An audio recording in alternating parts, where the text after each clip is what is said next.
আসসালামু আলাইকুম সম্মানিত দর্শক। আমরা এখন উপস্থিত হয়েছি মির্জাগঞ্জ উপজেলার মির্জাগঞ্জ হযরত জিয়াউদ্দিন খলিফা রহমাতুল্লাহ আলাইহির মাজারের সামনে। তো এখানে আমরা নির্বাচনের পরিবেশ, নির্বাচনের বিষয়, নানান বিষয় নিয়ে আজকে একটু এখানে উপস্থিত যে সাধারণ মানুষ আছে তাদের মতামত নেব।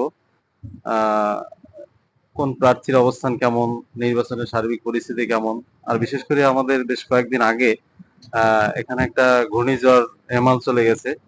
তো এর বিষয়েও অনেকের মতামত অনেক কিছু আছে। এ বিষয়ে আমরা একটু সবার সাথে কথা বলবো। তো এখন আমরা একটু এখানে যে উপস্থিত আছে আহ একজনের সাথে একটু কথা বলি।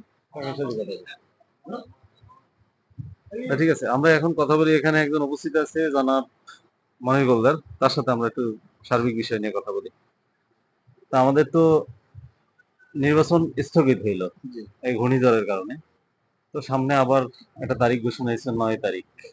তো এলাকায় তো প্রার্থী অনেক আছে। সার্বিক বিবেচনায় প্রার্থীর কার কি অবস্থান প্লাস নির্বাচনী পরিবেশ সম্পর্কে আপনি একটু যদি কিছু বলতেন। পরিস্থিতি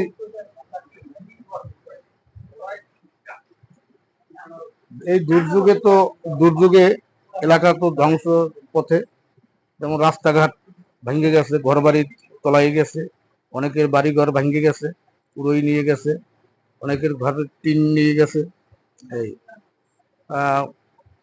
বাড়িতে এখনো পানি বাড়ি থেকে নামে নাই, এইসব পরিস্থিতি। তো নির্বাচনের ব্যাপারে মির্জাগঞ্জে জুয়েলের অবস্থান ভালো, ঘোড়ামাকড়া। এই আপনাদের তো এখানে একজন ভাইস চেয়ারম্যান প্রার্থী আছে জনাব রাসেল মোল্লা। তো সে তো আপনাদের প্রতিবেশী, তার অবস্থানটা একটু কিরকম শুনি। তার অবস্থান ওই এলাকায় ভালো আছে। রাসেল মোল্লা কালামাকড়া, তার অবস্থান মোটামুটি এলাকায় খুব ভালো আছে। আরো একজন প্রার্থী, আর একটা পজিশন আছে যে মহিলা ভাইস চেয়ারম্যান। এখানে তো কয়জন, ৩ জন প্রার্থী আছে। তো এই বিষয়ে কি অবস্থা? মহিলা ৩ জন ভাইস চেয়ারম্যানের ভিতরে এই এলাকায় আয়সা সিদ্দিকিয়ার কলস মাকড়া, ওনার সাপোর্ট ভালো। আচ্ছা, আচ্ছা।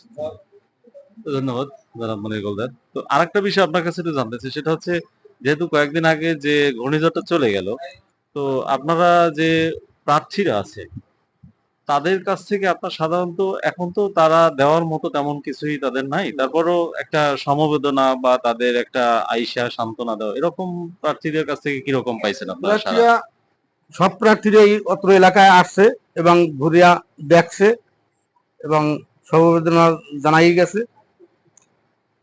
এই আর কি, রোডঘাট দেখে গেছে। ঠিক আছে, ধন্যবাদ। তো সম্মানিত দর্শক, আমরা এখানে আর এক মুরব্বীর সাথে আমরা একটু বিষয় নিয়ে কথা বলি। যে মুরব্বী, আমাদের তো এলাকায় নির্বাচন চলতেছে, প্লাস বেশ কয়েকদিন আগে একটা ঘূর্ণিঝড় চলে গেল। তো ঘূর্ণিঝড়ের বর্তমান এলাকার অবস্থা প্লাস নির্বাচনী পরিস্থিতি প্লাস নির্বাচনের প্রার্থীদের অবস্থান, এ সম্পর্কে যদি আপনি একটু কিছু বলতেন। আমি কিছু বলতে পারবো না। অন্তত ঘূর্ণিঝড় সম্পর্কে তো কিছু বলা যায়, এলাকার পরিস্থিতি এগুলো সম্পর্কে কিছু বলতে পারবেন? আচ্ছা আচ্ছা, ঠিক আছে। উনি একটু বলতে সংকোচ বোধ করতেছে। তো এখানে আমরা আরেকজনের সাথে একটু কথা বলি। তো মুরব্বী, আমরা একটু এই এলাকার ঘূর্ণিঝড় পরিস্থিতি প্লাস নির্বাচনী পরিস্থিতি বিষয়ে একটু যদি কিছু বলতেন, যে নির্বাচনের প্রার্থীদের অবস্থান বা আপনারা মূলত কার সাপোর্ট কেমন কি আছে, তার ঘূর্ণিঝড়ের সময় আপনারা কার কাছ থেকে সাপোর্ট কতটুকু, বলতে পারবো কেন? সাপোর্ট বলবো কেন? কার কাছ থেকে কেমন মানে সাড়া পাইছেন অন্তত সারা তো ঘূর্ণিঝড়ে? কয়জনের আছে। তাই? এখন তো আরে এই যে ঘূর্ণিঝড়ের কথা বলছেন, হ্যাঁ হ্যাঁ। ঘূর্ণিঝড়ের কথা বললে এটা আমরা ব্যথা পাবো। এই যে একটা বেরিবেট দেখেন না, এই বেরিবেটটার জন্য আমার এই যে 2 নম্বর ইউনিয়নের যতই ক্ষয়ক্ষতি হয়েছে শুধু এই বেরিবেটটার জন্য। এই বেরিবেটটা আচ্ছা আচ্ছা। এই যে প্রতিশ্রুতি দিয়া চেয়ারম্যান হয়েছে, এমপি পর্যন্ত গেছে যে এইগুলারে আমরা কমপ্লিট করে দেবো, কিন্তু দীর্ঘ আজ 15 বছর পর্যন্ত কমপ্লিট তো দূরের কথা, আর দাঁড়িয়ে যায় নাই। এই জন্য ভাবছি যে আমাকে মাওলায় নিজে নামিয়া উদ্ধার করছে। আমাকে কেউ তো পোতা নাই, আমি এলাকায় কোনো পোতা নাই, সমস্ত টুন্ডন খাড়াই রয়েছে। না, এই পাশে যে ভেরিবাদ আছে, ভেরিবাদ যদি ভাঙা যায় তাহলে তো এলাকার অবস্থা কি হইতে পারে? না করলে তো ভাঙ্গে যাবে, ভাঙ্গে যাবে না, যদি না করে না ধরে সবখান যে ভাঙছে, যেখান ধরে না ওখান ভাঙ্গে গেছে। এখন যে নির্বাচনে যে প্রার্থীরা আছে তারাও আবার আইসা মানে আশা ওই দিয়ে গেছে। ওই আসছে দিয়ে গেছে, ওটা হলো পরের কথা। আমাকে ইচ্ছা মতন যেখানে যে বুঝবো যে এই কাজ করবে ওই হ্যাঁ ডালমু এই নিয়ে আমরা কথা মতন ওই কেটা প্রতিশ্রুতি দিতেছে, কেটা কাল জায়গায় ধরবে ওই জায়গা জায়গাতে আমরা নেই। ধন্যবাদ মুরব্বী, আপনার কথা অনেক যুক্তিযুক্ত কথা বলছেন। আসলে মানে নির্বাচনের সময় সব প্রার্থীরাই আমরা জানি যে বিভিন্ন সময় বিভিন্ন প্রতিশ্রুতি দেয়। আমি কোনো দল করি না, প্রতিশ্রুতি আছে। অনেক দেশে, অনেক টিউবওয়েল দেবে, অনেক ব্রিজ দেবে, অনেক কালভার্ট দেবে, বহু বন্ধু দেবে, কিন্তু ওইতে প্রতিশ্রুতি দেয় আর জনগণ নাই। জনগণের বিবেক আছে, জনগণের ভোট দেবে। ধন্যবাদ মুরব্বী। জি সম্মানিত দর্শক, আমরা এখানে আরেকজন মুরব্বী আছে, তার সাথে একটু কথা বলতেছি। নির্বাচনী পরিস্থিতি প্লাস এলাকার ঘূর্ণিঝড় কবলিত এলাকা একটা, এখানে নানান ক্ষয়ক্ষতি হয়েছে, এই বিষয়ে আমরা একটু মুরব্বীর সাথে কথা বলি। তো মুরব্বী, এখানে তো আমাদের সামনে একটা নির্বাচন মানে ছিল 29 তারিখ, সেটা আবার তারিখ চেঞ্জ হয়ে 9 তারিখ হয়েছে। বন্যার কারণে হয়েছে। এলাকার বন্যার ক্ষয়ক্ষতি কিরকম হয়েছে এবং সেখানে প্রার্থীরা কিরকম কি মানে আপনাদের প্রতিশ্রুতি দিয়ে গেছে? তাই বন্যাটার কথার আগে কই, কোন? এই যে সিটিআর বন্যার ডাবল শক্তি 22 ঘন্টা, প্রায় আপনার 30 ঘন্টার মতন গেছে আবারইছে। তা 30 ঘন্টার মধ্যে যাওয়া থাকলেও ক্ষতি যা হওয়ার কথা হে অনুপাতে কিছুই না। মনে করেন 5টা মানুষ মরে নাই, গাছ গুলো হয়তো পাখের কটার ঘর দুয়ারে, এই গরু বাছুর। আমার 2 নম্বর ইউনিয়নে এরকম একটা সংবাদ পাই নাই যে 5টা গরু গেছে বা 2টা মানুষ বেজায় হয়েছে, এমনি ক্ষয়ক্ষতি হয়েছে গাছগুলো টুডা ওসা, হ্যাঁ জমির ফসলেই। আর যারা নির্বাচন করে এখন পর্যন্ত আমাকে 2 নম্বর ইউনিয়ন কোন এই যারা এই একাত্রে নির্বাচন করে কোন দলে বিদলে বাজাবাজি হয় নাই, সবাই রিপোর্ট আছে। আল্লাহ যারে বানায়, যার ন্যায় ভালো, যে জনগণের বানিয়ে খাটবে, হ্যারে যেন আল্লাহ বানায়, দল বিদল হইলে যায়। এমনি সাধারণ জরিপে বা সাধারণ জনগণের মতামতের ভিত্তিতে মনে করেন কি কে আগানো ও আছে? হেইয়া ধরেন আমার ঘরে 3টে ভোট, মুই কই একখানে, পোয়ায় কয় একখানে, বউ কয় একখানে, হাতে দেয় সমান। এই তো গুনে যারে যে ভাঙ্গাই নেতারে, এছাড়া আর দেই না। আচ্ছা আচ্ছা। হায় আপনাদের এখানে তো একজন প্রার্থী আছে, ভাইস চেয়ারম্যান প্রার্থী কিরা, রাসেল মোল্লা, হায় তার কেমন কি অবস্থান বুঝতেছেন? মগো 2 নম্বর ইউনিয়নে 2 নম্বর ওয়ার্ডে হে ফার্স্ট হইবে। আর না হে হার বাইরে কত কামাইয়েছে তো আর আমরা করতি না, আমরা গরিব মানুষ, আমার ওয়ার্ডের আমরা করতি আর চেয়ারম্যানের বিষয়ে বলা যায় না? না। হেডা স্যার হেরা 3 নম্বরে 3 জন প্রার্থী, এখন কে আর কত দূর আত্মীয় স্বজন আছে কি এটা আমরা বুঝবো কেমন।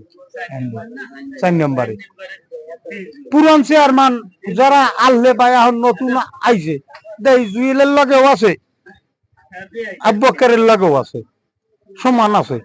হেল্লাকেও দেই 4 গুণ, হেল্লাকেও দেই 4 গুণ। কে আর কত দূর কামাই এটা তো আর আমরা করতে না। প্রার্থী তো আরো একজন আছে। আর একজন আছে হে তো একক ভাবে এই আল্লাহ, হ্যাঁ বিএমপি থেকে, বিএমপি এলার আবার হুনি নির্বাচন করে না, আবার কয় করি, এই এটা কম কি কয়। আচ্ছা ধন্যবাদ মুরব্বী। আচ্ছা আপনার সাথে একটু কথা বলি। বিএনপি তো মূলত নির্বাচনটা বর্জন করছে, তাদের দলীয় সিদ্ধান্ত নির্বাচন বর্জন করছে। তো এই যে তাদের যে সিদ্ধান্তটা নির্বাচন বর্জন করা, আবার এই নির্বাচনে এখানে আলহাজ আশরাফ আলী হাওলাদার উনি নির্বাচনে অংশগ্রহণ করছে, তাকে দল থেকে বহিষ্কার করছে। আসলে তাদের এই যে নির্বাচনী সিদ্ধান্তটা, এই বিষয়ে আপনার মন্তব্যটা একটু যদি বলতেন। ভাই এ বিষয়ে আমার জানাই নেই কিছু, যে আপনার সাথে বলবো কি বর্জন করছে কি নির্বাচন করবে না, এটা হলে হ্যাঁ মনের ব্যক্তিগত ভাবে কথা বলছে। দল তো নির্বাচন দল নির্বাচন করলে এখন দল তো নির্বাচন থেকে বহিষ্কার করছে দল থেকে, এতে তো আর হের সমস্যা নেই আছে।